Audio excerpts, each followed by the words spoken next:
place. I'm doing fine, I'm feeling great. You're not my fan, you can't relate. Straight talk going, stay not safe. Before you cross me, look both ways. Leaving the scene with no trace, none in my league. You out of place, I'm not at the top, I'm outer space. Can't eat with us, we're out of place. I'm doing fine, I'm feeling great. You're not my fan, you can't relate. Straight talk going, state to state.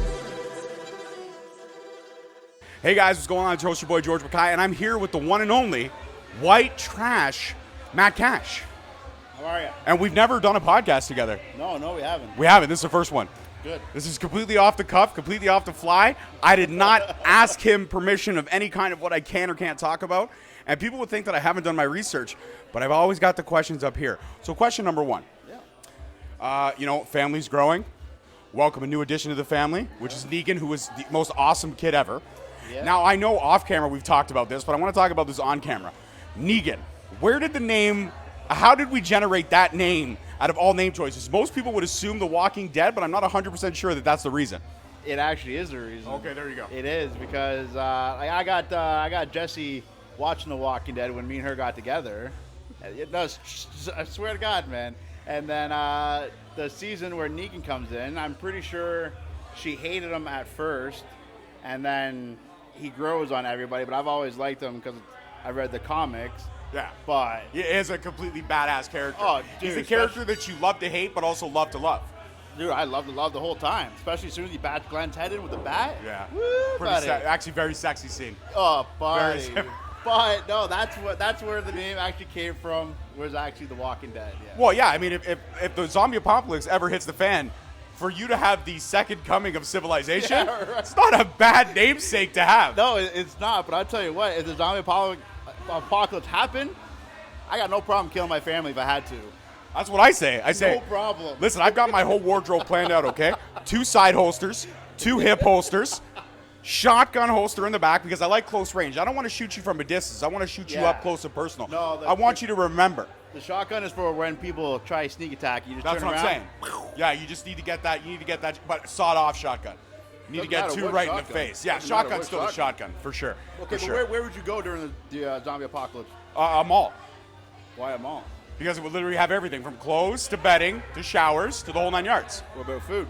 It would have food in the food court. You know where I go? Grocery store? Costco. Costco. Yeah, buddy. Did you ever hear that song on YouTube? It's by this family. It's called Costco, and the chorus is No. like, I don't need it, but I gotta have it. No, Costco. I never heard Oh, that song. my kid showed it to me, so I'll have to show it to you after. It's hilarious. Well, I'm surprised my oldest or my middle kid hasn't shown me that stupid thing. Oh, yet. it is the funniest song ever. It really is. And it talks about all the random shit that you find at Costco. It's So like much random. water filled to straws. Every time that I go to the mountains. But you know what? I never really go to the mountains. Oh, I gotta find this, man. 50-pound bag of birdseed that the birds will never eat. Oh, But I yeah. gotta have man. it. Oh, man. It's the greatest song ever. So listen, let's talk Costco for a second. Okay. Everybody's bought something from Costco, and they usually automatically, right after they buy it, they have buyer's remorse. Like Yeah, something that they well- purchase when they walk out, they go, fuck, did I really need that 95-pound tub of mayonnaise? No, but I bought it. Have you ever had buyer's remorse from Costco? I have. No, actually, because when Mack and I would always go to Costco, it'd always be for formula, like baby formula, Which is a very good deal like or Costco. the water. Because it diapers comes in too, right? And diapers. No, actually, her dad has this subscription to Pampers, so we get them sent every month. Oh, so perfect. So diapers are good on. Exactly. Like I said, water and foformula, and maybe the chicken we buy from there. We don't really buy we don't do grocery shopping there. It's mostly a two item trip. Okay, so here's my buyer's remorse from Costco. They have the drumsticks, the ice cream drumsticks on Yeah. sale, and you get 30 in a box. Ooh. But I didn't realize that the boxes were all one flavor. They're not mixed. Now they're mixed bag, but in the beginning when they first started All bringing them, one they were all one flavor. flavor. So I just grabbed the top box, thinking it was the 100%. caramel one. Oh, It was not. It was the mint green. Yeah, I would hate that. But and the wife's like, we can just take it back. I'm like, I'm too lazy now to take it back. So I sucked those bad boys down to horrible dismay, to the point where they actually grew on me. They changed my perception man. of ice cream, But man. now that I know that they got those bars of 30 there, shit. It's a good deal. Babe, And they're all mixed packs. Yeah. we're going to Jesse, Costco. Mark, on the list, on the fridge, on the list. Okay, so let's talk you for a second. Like, you know, everybody knows if you watch the new Frontier pre-shows, which are strictly available on the Straight Talk Wrestling YouTube page, go ahead and subscribe. I hate Oshawa. To like the point of like of absolute like hatred. Like, Oshawa would be the first place I would drop an atomic bomb on if the zombie apocalypse striked. Like Hamilton? Before Hamilton. Oh. Like, that's my heartfelt feelings. But you being from Oshawa as well, and you've watched every pre-show that we've done. Hayes says a lot of my comments are off the cuff and not factual. I believe that to be untrue. So somebody who's literally lived in Oshawa, much like Hayes, most of his life, would you agree or disagree with some of the shit that I've said? I would agree with probably like 90% of the shit you say about Oshawa. Like the hooker thing, I don't think it started in Oshawa though, man. Pretty sure it's Hamilton. you go on Barton Street. You're right, Barton Street. It's scary. They started in Hamilton. Yeah. Worked their way east. There we go. Yeah, that's true. But I mean, like, your whole city's claim to fame is actually having the house from It in it for a couple of years till they tore the fucking thing down. Well, no, actually, that whole thing was a set, dude. It wasn't a house. Like no one lived there. They built a set. No, I know they built a set, but the house was there for a couple of years after the movie, wasn't it? Until they tore it down? No, they tore it down immediately. Immediately. As soon as they were done. I just learned something today. Yeah, and the funny thing is too is like everyone went there. They took the kid there. I took my kids there, but like the inside of the house wasn't there. It was just the outside. Exterior. It was exterior. Yeah. And the inside was the soundstage. Yeah. So I was like, the security guard that was there. I'm like, hey, can I go in? He's like, nothing really to see, man. Just boards holding up like the walls. I'm like, really? He's like, yeah. They actually don't film the scenes inside the house there. I'm like, that's fucking stupid. Right? Just crushed all of his dreams. Man, dude, I was so mad. But yeah, like from that little section of Oshawa, and I think in 1 or 2 of It, when the kids are riding the bike, they go past the church, which is actually, the funny thing is that section where they're riding the bikes were the hookers. Dude, I'm not lying. You drive down Simcoe, you go north Simcoe, south Simcoe, you're going to see the church, you'll fucking probably see some hookers too. So you can beg for forgiveness, then do the deed. And life is perfect. It's perfect. Okay, let's talk deathmatch wrestling for a second. You are one of the OGs when it comes to deathmatch wrestling in Ontario. I would put you in any conversation with the likes of a Tyler Hill, with the likes of a Jesse Amato, with the likes of a Warhead. You have been around. You have been in some bloodbaths. Yeah. What do you think about a guy like Tyler Hill being forced to have to hang up his boots on the deathmatch side of things? Are we losing something with not having Tyler Hill in those types of matches here in Ontario? Or is this a chance for people to see that side that they haven't really seen in a while because he's been so focused on deathmatch wrestling? Well, it's like, with Tyler Hill gone, yeah, it does suck, because him and I had some good battles. And I wouldn't say he had to hang it up. You know what I mean? Well, he lost the match. He had no choice. He had to hang it up at that point for deathmatch wrestling anyways. Yeah, I guess so, but I don't know. Yeah, like, it sucks for sure. But again, like, it opens up doors for guys that actually want to do it. Like, you guys got like Tyler Hill. Oh, not Tyler Hill, Tyler Arrow. Right.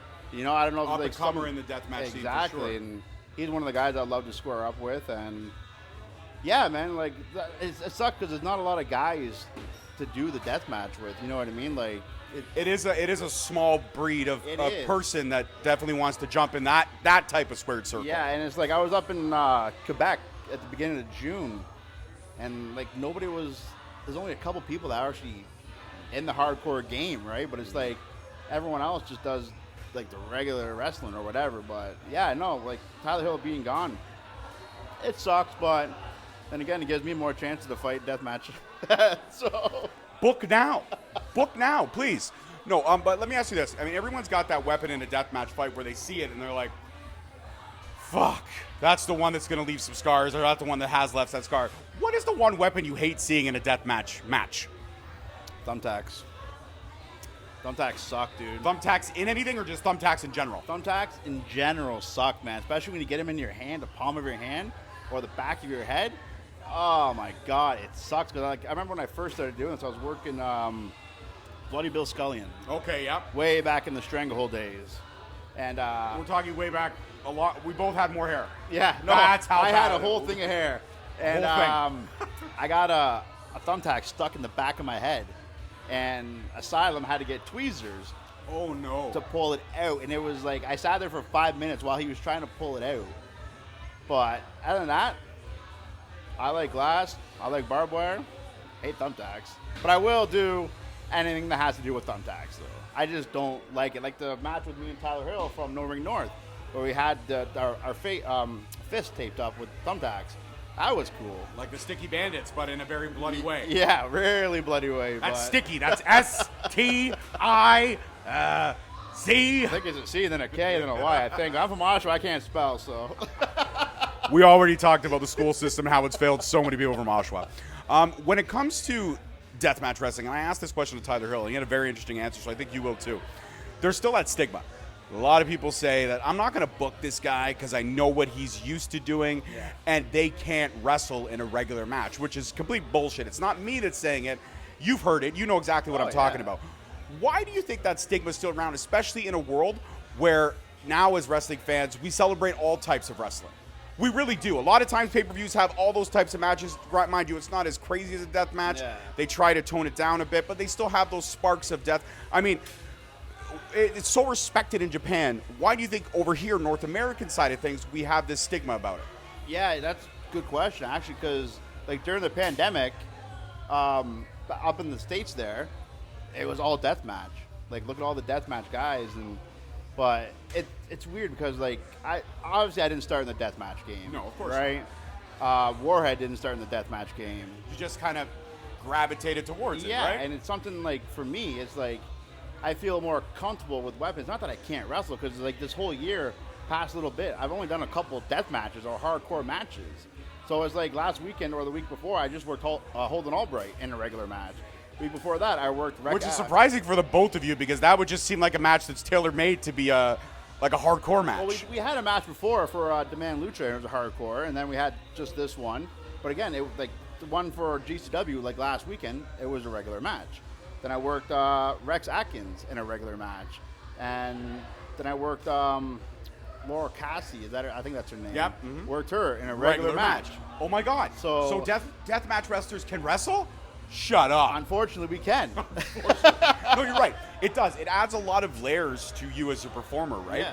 Do you sometimes, like when you're doing those regular matches, a fan may not know it's a regular match, so they come out thinking it's going to be Matt Cash in this match, and then they're like, oh, it's just a regular match. Have you ever had a death match fan walk out on you in a regular match? Like, has that happened? I don't think so, but I remember like a month or so ago, it was me, Jesse Mack, and Warhead versus that Kyle, Skills, and Jesse Amato in a trios match.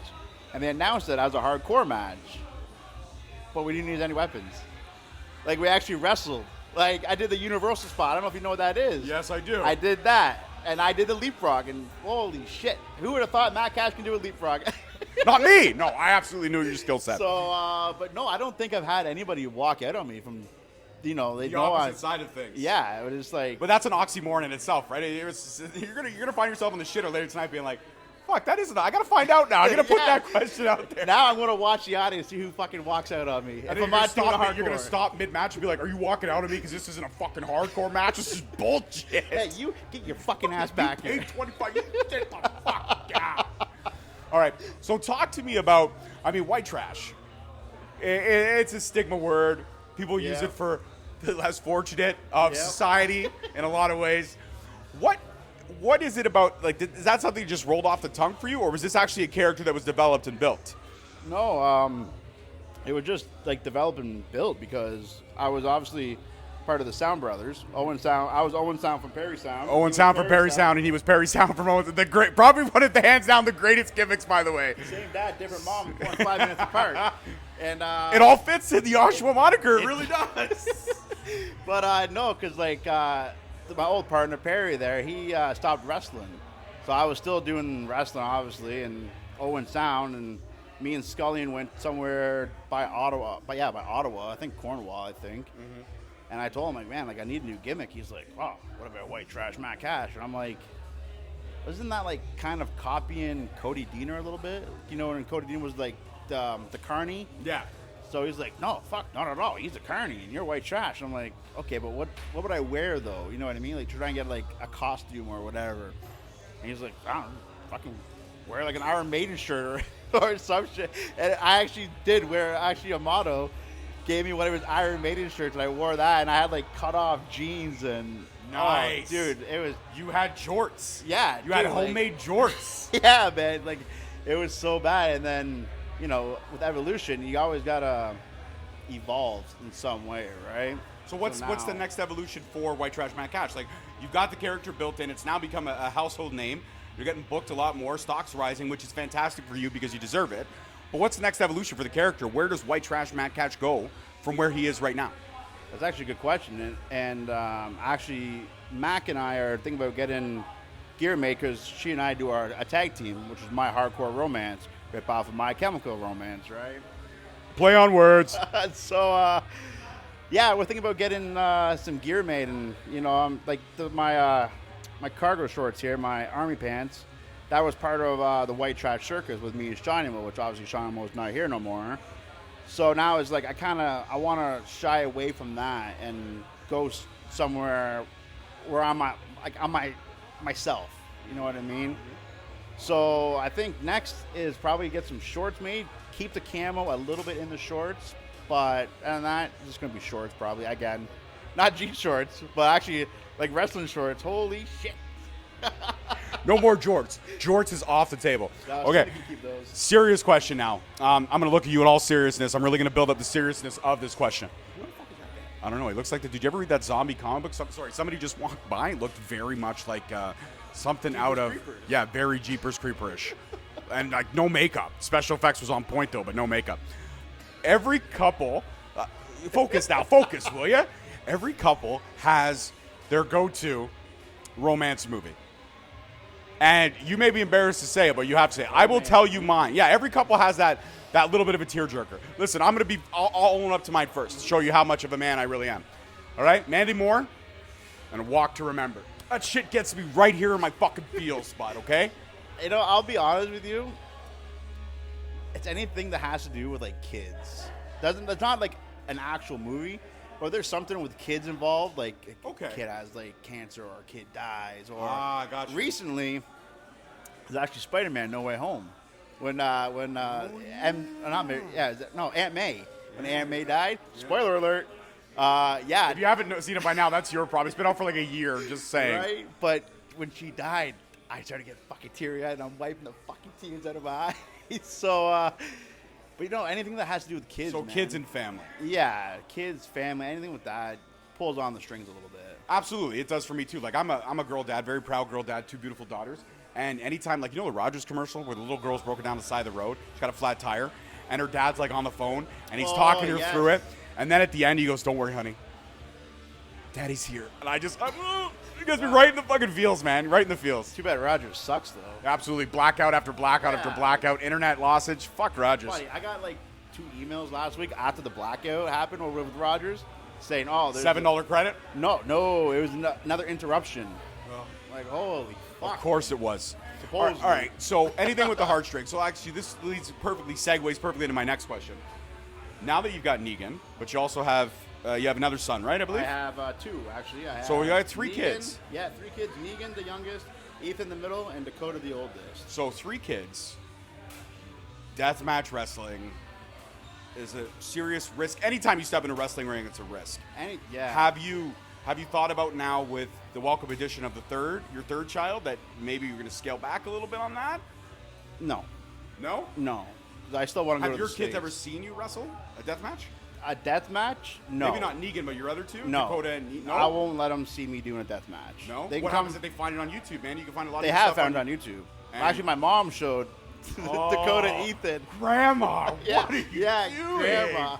So, but yeah, like they'll come to wrestling shows with me all the time. But as long as I'm not doing a death match, like they don't need to see me, especially like, live. They don't need to see Dad bloodied up, going through Yeah, fucking you don't want barbed that wire. Mick Foley moment where Noel was like Yeah. crying during the I Quit match '98. Right? Yeah, like I don't know, like my kids know that it's fake, know what I mean, or scripted. But I don't want them to say, "Oh fuck, Daddy's hurt," and like look at like last No Ring North No Ring North show. I had a fucking piece of light tube in my skin, hence why I got that scar right there Yeah, look at that. when I worked Warhead. But it was completely like accidental, no one's fault. You know what I mean? Like I But just these other risks that you take. exactly like I'm sitting there, and I look down, and there's blood. I'm like, oh, shit. And I'm super fucking forehead. That's not from my forehead. I'm like, shit, man. And I felt something in my arm. And then next thing you know, like, I'm losing blood. Like, holy, I tell Warhead, I'm like, yeah, man, my arm's cut. He's like, how bad? I'm like, I don't know, but fuck, let's keep going. So, wow. But I wouldn't want them to see me in a death match yet. If they find it on YouTube, they find it on YouTube. Kids can find anything but these you days. just going out of your way to say, come on, Daddy's working this weekend, let's go and see Daddy. Yeah, like, they know I'm wrestling, like, tonight, right?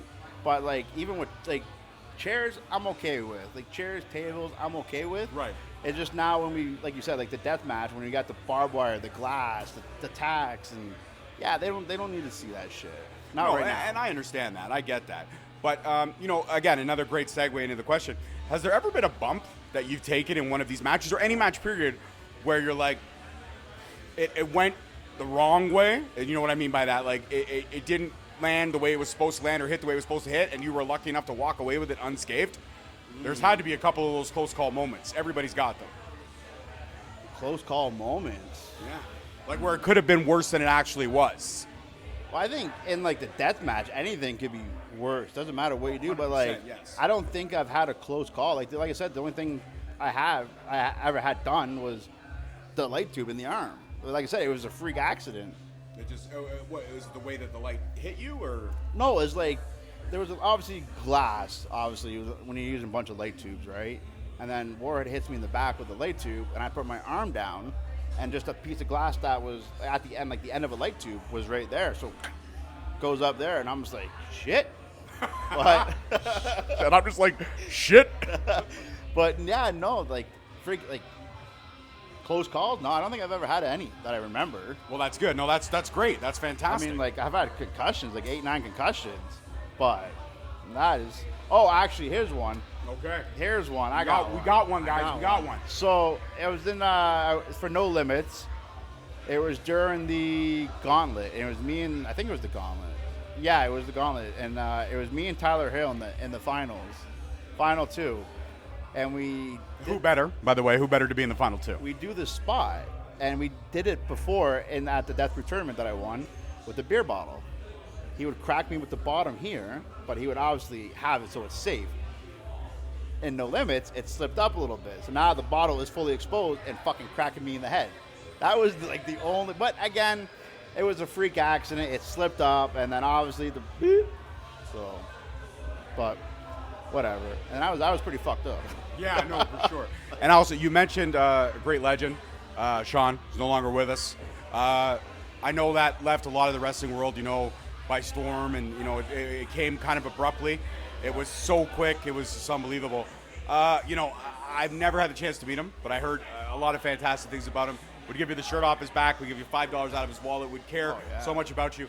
You have any funny Sean stories? Like just something like a goofball situation that happened that only something like you guys could be driving to a show and you see some random shit on the road and you're like, fuck, I would only see that with you. No, because actually I'd travel from Oshawa. He travels from St. Catharines. Right. So we never actually traveled to shows together. But it's like him and I, after he got diagnosed with his brain cancer and shit like that, him and I would FaceTime each other every morning. And we would just video call each other for like 2-3 hours a day. And the shit we do on FaceTime, like we're doing like the, like you have like your faces and shit like that. Effects. Yeah, the filter effects. You can do that. So it's like, man, it's just some of the shit that him and I would like just talk about, you know what I mean? But like you said, he was one of the most stand-up guys, and it sucks he's not here no more. And I'm that pulls on the strings too. That you know, I'm hoping that he's happy with what I'm doing in the hardcore game, because you know what I mean. He was a big influence too, and I'm hoping he's looking down, saying, you know, you got this, brother. You know what I mean? Like, I 100% believe that he is. I do. I believe that he is. I do too. And it's like, Warhead told me the same thing. He's like, Sean would be proud of you right now. And I was like, fuck, man. Like, that means a lot, man. Like, He will. Trust me, he would be. I know he would be. Again, I've never met him, but just knowing you as long as I've known you, and I'm privileged. Guys, this isn't just us talking. Like, I'm not just a podcaster. He's not just a wrestler. We are friends behind the camera. Yeah. We talk all the time. Like, not all the time, on a pretty semi-regular basis. I actually enjoy him more than I do his wife, but don't tell her. Oh shit, it's still recording. Yeah, we're still She's live gonna here. still. Oh fuck. No, but Sean would definitely be, proud of everything you've accomplished in this business, and you've earned every success that you've had in this business so far, especially in this great scene of Ontario.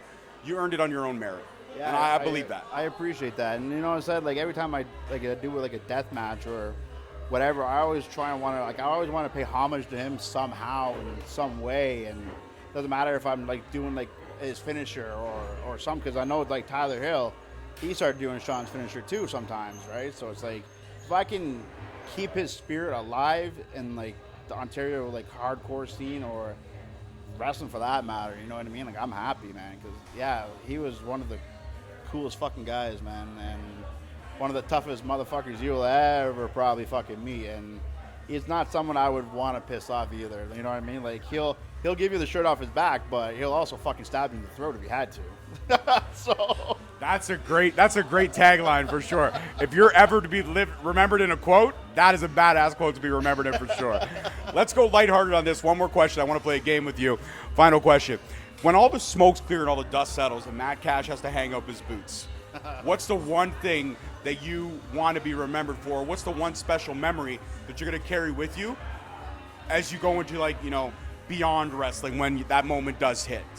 Well, the moment already hit. Actually, right before the pandemic. Actually, I announced my retirement when. You're still here. Well, that's the thing is like I was done with wrestling, man. Like I was so sick of it. Like it was bullshit. Like the whole thing was like the hardcore wrestlers, all that stigma. It's just, you know what I mean? It's just no one really sees behind the scenes, right? Like the fans don't see that. To me, it's like I don't like politic bullshit, man. You know what I mean? And it's like There's a lot of politics. tons of and there's also a lot of guys that like to talk their shit online, but when they come face to face, when they get fucking smacked in the mouth, Oh, it's easy to talk through a keyboard. exactly. In mom's basement. Exactly. Not me. I have my own basement. Fuck you guys. But no, like I don't know, man. It's like I never really wanted to go anywhere in wrestling.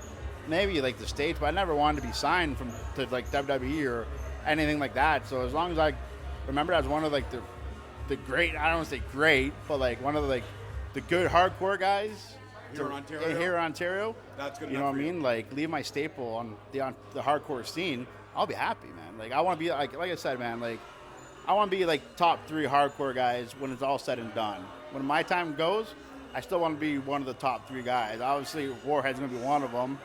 I'd put Shunimo, you know what I mean? But and then me, you know what I mean? Like I want to be able to at least top 5 guys of hardcore. I think that's did my fair. job, man. I think that's fair. You know what I mean? Yeah, I think that's a great goal to accomplish, and I think somebody like you can definitely accomplish that. And I still think you got a lot of years left in you. Whatever you choose to do with it is up to you. But now, here's the game I want to play with you right before we wrap it up, and then you can shout out your socials. So the game I want to play is called Force Mount Rushmore, and what it is that I pick 5 wrestlers for you that you have to put ranking from 5 being the worst and 1 being the best.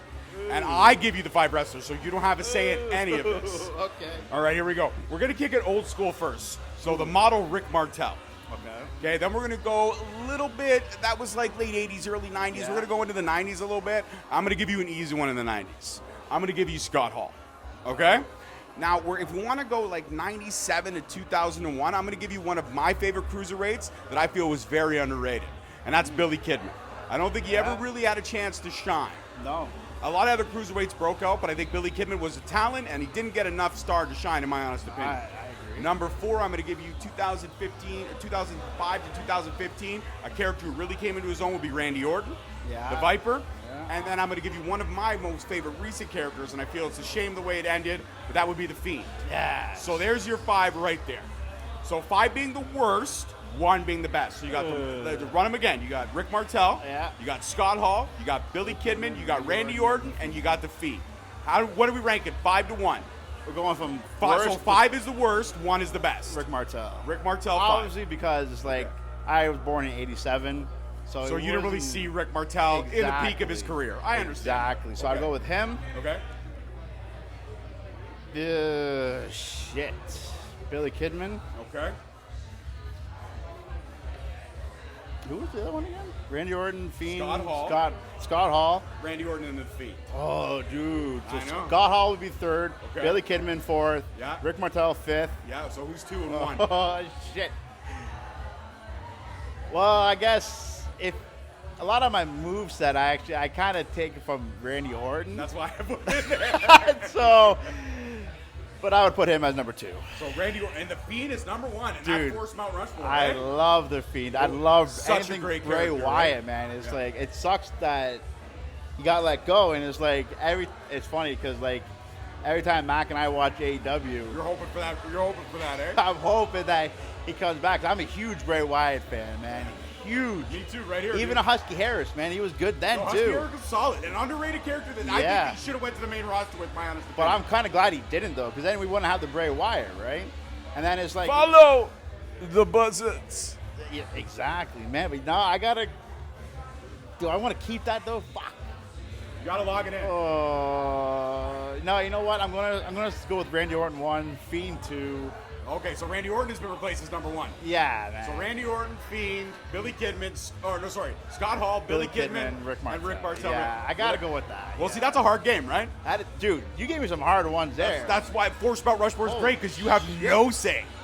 No say, and I put you on the spot. Yeah, man. Yeah, I gotta lock it in with Randy Orton as number 1, though. I gotta do that, though. Fair enough. All right, before we wrap it up, my friend, thank you so much for being on Straight Talk. It was the thank first you, time, but it man. won't be the last. And shout out your socials for everyone so they can follow you and keep up with your journey on social media. What if I don't know my social medias? Huh? I know on Twitter, I believe it's MackCash87. It is. Instagram, I think it's the same thing. It is. And then, Facebook, you can just back cash. yeah, you can just look up Matt Cash, and It's yeah, pretty easy. Just the head is the easiest thing. that's it. It really is. And his picture, I believe his profile picture is his better half, which is his family. Yeah, I think it's It's just nothing just to do me and with Matt, him at I all. think. Yeah, it's him and yeah, just his family. And if anything, he could prop himself out of it quite easily. Oh, 100%, bro. He probably would. All right, guys, that's it for this one. Peace, love, and wrestling. We'll see you next time. Thank you so much for listening. Don't forget to tune in next week for another great episode on all available podcast platforms and hosted on Podbean. Also, check us out on YouTube at Straight Talk Wrestling, on Instagram at Straight Talk Wrestling, on Facebook at Straight Talk Wrestling, and on Twitter at _Straight Talk. And if you feel the need to buy some sweet merch, check us out on ProWrestlingTees.com. Leaving the scene with no trace, not in my league. You out of place. I'm not at the top, I'm outer space.